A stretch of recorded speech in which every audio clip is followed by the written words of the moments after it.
Instagram ಪ್ರೇಮಿಗಾಗಿ ಹೆತ್ತವರನ್ನೇ ನರ್ಸೊಬ್ಬಳು ನಿದ್ರಾಜನಕ injection ಅನ್ನು ನೀಡಿ ಕೊಂದ ಘಟನೆ ವಿಕಾರಾಬಾದ್ ಜಿಲ್ಲೆಯ ಬಂಟಾರಂ ಮಂಡಲದ ಯಾಚಾರಾಂ ಗ್ರಾಮದಲ್ಲಿ ನಡೆದಿದೆ.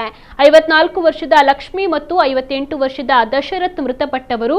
25 ವರ್ಷದ ನಕ್ಕಲ ಸುರೇಖಾ ಆರೋಪಿ ಮಗಳು. ಸುರೇಖಾ ಸಂಗಾರೆಡ್ಡಿಯ ಖಾಸಗಿ ಆಸ್ಪತ್ರೆಯಲ್ಲಿ ನರ್ಸ್ ಆಗಿ ಕೆಲಸವನ್ನ ಮಾಡ್ತಾ ಇದ್ಲು. ಕಳೆದ 2 ವರ್ಷಗಳಿಂದ ಈಕೆ ಇನ್ಸ್ಟಾಗ್ರಾಂ ಮೂಲಕ ಪರಿಚಯವಾಗಿದ್ದಂತಹ ಯುವಕನನ್ನ ಪ್ರೀತಿಸ್ತಾ ಇದ್ಲು. ಆದರೆ ಆತ ಬೇರೆ ಜಾತಿಗೆ ಸೇರಿದವನೆಂಬ ಕಾರಣಕ್ಕೆ ಪೋಷಕರು ಈ ವಿವಾಹಕ್ಕೆ ತೀವ್ರವಾಗಿ ವಿರೋಧವನ್ನ ವ್ಯಕ್ತಪಡಿಸಿದ್ದರು.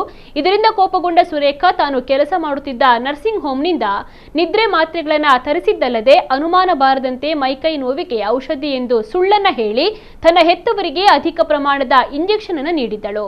ಇದರಿಂದಾಗಿ ಅವರಿಬ್ಬರು ಪ್ರಜ್ಞೆ ಕಳೆದುಕೊಂಡಿದ್ದಾರೆ. ಸುರೇಖಾ ಬಳಿಕ ಸಹೋದರನಿಗೆ ಮಾಹಿತಿಯನ್ನು ನೀಡಿ ಕರೆಸಿಕೊಂಡಿದ್ದು ನಂತರ ಇಬ್ಬರು ತಂದೆ ತಾಯಿಯರನ್ನ ಆಸ್ಪತ್ರೆಗೆ ಕರೆದೊಯ್ದಿದ್ದಾರೆ. ಆದರೆ ಅಷ್ಟರಲ್ಲಾಗಲೇ ದಂಪತಿ ಸಾವನ್ನಪ್ಪಿದರೆಂದು ತಿಳಿದು ಬಂದಿದೆ. ತನಿಖೆಯ ವೇಳೆ ಸುರೇಖಾ ಪೊಲೀಸರ ಮುಂದೆ ಸತ್ಯವನ್ನ ಬಾಯ್ಬಿಟ್ಟಿದ್ದು ಸದ್ಯ ಆಕೆ ನ್ಯಾಯಾಂಗ ಬಂಧನದಲ್ಲಿದ್ದಾಳೆ.